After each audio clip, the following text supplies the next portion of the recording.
तो स्टूडेंट जो हमने आज नेक्स्ट टॉपिक करना है, आज हमने नया टॉपिक शुरू करना है। अभी तक हमने बिल्डिंग के एस्टिमेट्स कर लिए, वो हमारे कंप्लीट हो गए। अब हमने जो नेक्स्ट एस्टिमेट करना है वो हमने करना है अर्थवर्क का। अर्थवर्क, ये जो अर्थवर्क है स्टूडेंट, ये आपको आपकी बुक में चैप्टर नंबर 5 है, अर्थवर्क का चैप्टर है। ये आपको उसके अंदर मिल जाएगा, चैप्टर नंबर 5 आपकी बुक में। ये जो मैंने सारा लिखा है ये सारा कुछ आपकी बुक में मेंशन्ड है। इजिली आपको समझ आ जाता है ये मेरे लिखे से, इसलिए मैंने हाथ से लिखा हुआ है। ये सारा कुछ आपको एज इट इज बुक में भी मिल जाएगा। तो सबसे पहले जो हमने आज चैप्टर हमने शुरू करना है वो है अर्थवर्क। अर्थवर्क स्टूडेंट देखो, बेसिकली इसमें हमने क्या पढ़ना है, इसमें हमने रोड्स का एस्टिमेट पढ़ना है और हमने कनाल्स का एस्टिमेट पढ़ना है। मेरी आवाज आ रही है सबको? सबको आवाज आ रही है ना? हाँ सर जी। एक हमने रोड का एस्टिमेट पढ़ना है, एक हमने कनाल का एस्टिमेट पढ़ना है। तो सबसे पहले स्टूडेंट देखो, रोड का एस्टिमेट से हम शुरू करेंगे। सबसे पहली बात तो ये है कि बिल्डिंग के एस्टिमेट से जितने भी अब हमने एस्टिमेट पढ़ने हैं, चाहे वो रोड हो, चाहे कनाल हो, चाहे जो मर्जी हम पढ़ें, वो इजी है। बिल्डिंग के एस्टिमेट से जो अब हम एस्टिमेट पढ़ेंगे, ये वाले जो एस्टिमेट्स हैं ये सारे इजी एस्टिमेट्स हैं एज कम्पेयर टू बिल्डिंग। तो सबसे पहले हमने क्या करना है, अर्थवर्क सिंपल होते हैं ये। सबसे पहले हमने अर्थवर्क का हमने चैप्टर शुरू करना है। इसके अंदर हम प्लेन रोड का एस्टिमेट शुरू करेंगे। प्लेन रोड जो प्लेन एरिया में बनती है। तो सबसे पहले बेसिकली अर्थवर्क का वर्ड आ गया तो हम बेसिकली रोड के सब ग्रेड के लिए कैलकुलेशन कर रहे हैं। रोड का सबसे पहले नीचे बेस लेयर कौन सी होती है? सबसे नीचे वाली। सबसे अगर फिलिंग में रोड बनाई जाए तो सबसे नीचे वाली लेयर कौन सी होती है? सर सॉइल दी। उसको सब क्या बेस बोलते नजर। हैं स्टूडेंट? अगर फिलिंग में सॉइल बनाई जाए तो सबसे बेस लेयर, सबसे निचली लेयर को क्या बोलते हैं? अपग्रेड। सबग्रेड बोलते हैं। कोई कह रहा है सॉइल सॉइल वाली क्या होती है? सबग्रेड होती है। सब बेस तो ऊपर होता है, सबग्रेड के ऊपर सब बेस होता है। ठीक है, सबग्रेड के ऊपर सब बेस होता है। तो सबसे निचली लेयर कौन सी होती है? सबग्रेड की होती है। सबग्रेड किस चीज से बनी होती है अगर फिलिंग में? सबग्रेड होता क्या है? सॉइल की होगी sir, compacted soil. Compacted soil या अर्थ, अर्थ बोलते हैं उसे। ठीक है। अब हाँ वो जो जी। उस अर्थवर्क, उस अर्थ की हमने क्वांटिटी कैलकुलेट करनी है इस टॉपिक में, अर्थवर्क के अंदर। मतलब सब ग्रेड में कितना अर्थवर्क लगेगा उसकी क्वांटिटी कैलकुलेट करनी सीखनी है। ठीक है, ठीक है। हाँ जी। अब देखो आपके सामने दो सेक्शन दिख रहे हैं, सबको दो सेक्शन दिख रहे हैं। ठीक है। एक हाँ सेक्शन, जी। हाँ जी। एक सेक्शन ये कटिंग में है। ठीक है, ठीक है। ये हाँ कटिंग जी। में ये नेचुरल ग्राउंड लेवल है। अगर आपका ये फॉर्मेशन लेवल है, ये तो समझते हो ना सारे जने, ये नेचुरल ग्राउंड लेवल है, हाँ जी। ये फॉर्मेशन लेवल है। अगर आपका formation level natural ground level से नीचे है, कम है, तो नीचे आ जाएगा, तो रोड कटिंग में आ जाएगी, है ना। अ, इस केस में सपोज कर लो आपका नेचुरल ग्राउंड लेवल कितना है? 100 है। तो ये कितना होगा? सपोज 95, 100 से कम ही होगा, है ना, है ना। हाँ जी। अब जब आपका ये फॉर्मेशन लेवल जो नेचुरल ग्राउंड लेवल से कम है, तो रोड ये कटिंग में बनाई गई है, ये सबग्रेड काटा गया है, अर्थ एक्सकावेट करी गई है ना। ये नेचुरल हाँ ग्राउंड जी। लेवल है, ये सारा नेचुरल ग्राउंड लेवल है। ये अर्थ निकाली गई है, एक्सकावेट करी गई है। इसका हाँ जी। हाँ उल्टा, जी।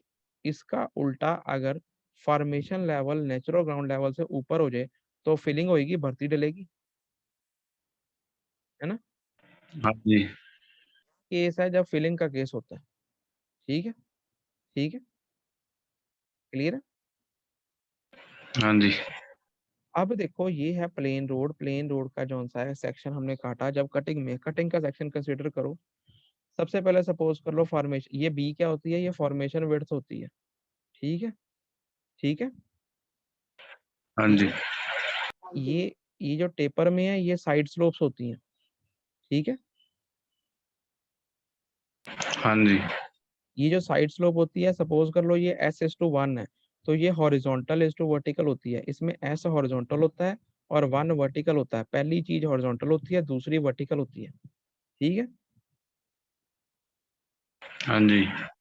ऐसे ही दूसरी तरफ जो स्लोप यहाँ पे सेम टू सेम यहाँ पे horizontal is to vertical slope होती है, ये S horizontal 1 vertical. Clear. Clear.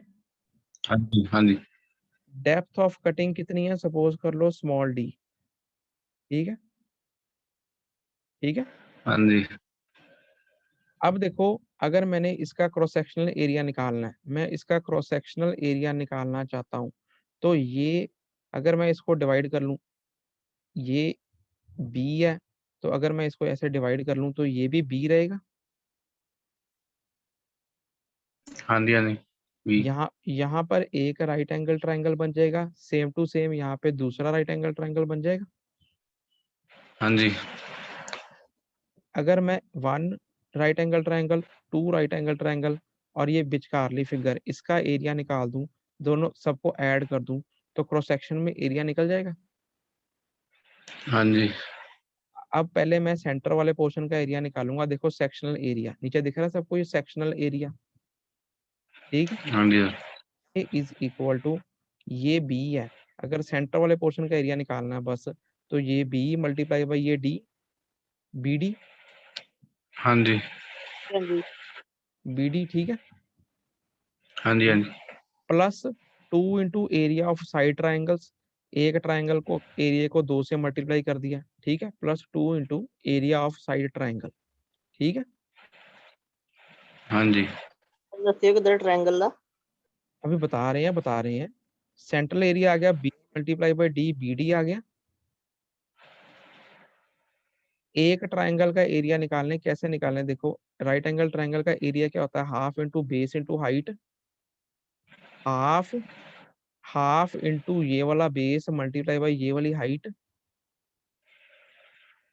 है ना, हाफ मल्टीप्लाई बाई ये बेस मल्टीप्लाई बाई ये हाइट।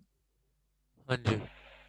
अब आपको पता है कितनी डी है, हम्म, ये हाँ बेस जी, की, ये बेस कैसे निकलेगा, देखो ध्यान से, जब वन वर्टिकल है तो एस हॉरिजॉन्टल है साइड स्लोप में, वन हाँ जी, वर्टिकल है तो एस हॉरिजॉन्टल हाँ हाँ जी, है जी, ना।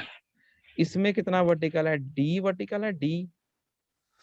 हाँ हाँ जी, जी, जब हाँ डी जी, वर्टिकल होएगा तो एस डी हॉरिजॉन्टल होएगा, एस डी, हाँ जी, एस को डी से मल्टीप्लाई कर देंगे तो वो हॉरिजॉन्टल बन जाएगा, तो ये हाँ जी, हॉरिजॉन्टल बन तो जाएगा। यही है, तो ये एस डी है, ठीक है, हाँ जी, क्लियर। तो ये बेस की लेंथ पता लग गई एस डी, तो एरिया निकालेंगे हाफ मल्टीप्लाई बाई ये base s d multiply by height ये डी, ठीक है। एरिया हाँ कैसे, जी, half into base into height, half multiply by base, base कितना आ गया, एस डी आ गया, हाँ एस जी, डी, और हाइट कितनी है, ये डी है, ये डी हाँ है। जी, हाँ ये जी, एक ट्राइंगल का आया, यहाँ पे दो ट्राइंगल है, मल्टीप्लाई बाई दो कर दूं, हाँ जी, दो से दो कट गया, क्या एरिया रह गया, B D plus plus S D S square. S D square, ये इतना एरिया बन गया। हाँ जी, हाँ जी, तो ये एरिया बन गया। आप इस फार्मूले को याद कर लो, अगर सबग्रेड का क्रॉस सेक्शन गिवन है, इस फार्मूले से आपने जल्दी जल्दी डायरेक्टली एरिया निकाल देना है, B D plus H D square, ठीक है। हाँ जी, हाँ जी, इसके अंदर बी क्या है, ये फॉर्मेशन विड्थ है, डी क्या है, डेप्थ ऑफ कटिंग है, और एस क्या है, साइड स्लोप है, ठीक है। हाँ जी, ये फार्मूला आपने याद कर लेना है, B D plus H D square. ये क्रॉस सेक्शन में सबग्रेड का एरिया निकालने के लिए, फास्ट एरिया निकालना है तो डायरेक्टली ये फार्मूला लगाओ, नहीं तो मर्जी है आपकी, तीन हिस्से में डिवाइड कर लो, पहले ट्राइंगल का निकालो, फिर ट्राइंगल का निकालो, फिर रेक्टेंगल या स्क्वायर जो बन रहा है उसका निकालो, यहाँ इस पे पूरा ट्रेपीजियम लगा दो। वो सारे लंबे प्रोसीजर है, डायरेक्ट जल्दी के जल्दी करना है तो same accurate answer B D plus H D square से आ जाएगा, ठीक है। हाँ हाँ जी, जी, क्लियर है सबको। हाँ जी, हाँ जी सर। ऐसे ही अगर फिलिंग में है तो सेम टू सेम है, ये बी फॉर्मेशन विड्थ हो जाती है, ठीक है। हाँ जी, बी है तो ये भी बी है, हाँ जी, ये डेप्थ है, हाँ जी, डेप्थ, ये साइड पे स्लोप है, horizontal is to vertical, horizontal is to vertical, ठीक है। हाँ जी, वैसे ही करेंगे, दो ट्राइंगल के एरिया में सेंट्रल एरिया जोड़ देंगे, इसमें भी सेम यही फार्मूला बन जाता है, B D plus H D square, ठीक है। हाँ जी, चाहे कटिंग में हो चाहे फिलिंग में हो, same formula BD plus HD square लगाओ और एरिया डायरेक्ट कैलकुलेट करो एरिया। ठीक है, हाँ जी। अगर मैं सिंपल भाषा में कहूँ वॉल्यूम निकालना है, देखो क्वांटिटी निकालनी है। अर्थवर्क की क्वांटिटी के यूनिट क्या होते हैं पहले ये बताओ। Sir sir cubic cubic metre का मतलब क्या है, वॉल्यूम। वॉल्यूम। हाँ जी तो एरिया आया क्रॉस सेक्शन में, है ना। हाँ जी। हाँ जी अगर मैं इस क्रॉस सेक्शनल एरिया को लेंथ से मल्टीप्लाई कर दूं, क्या वॉल्यूम निकल सकता है। कितना सर जी?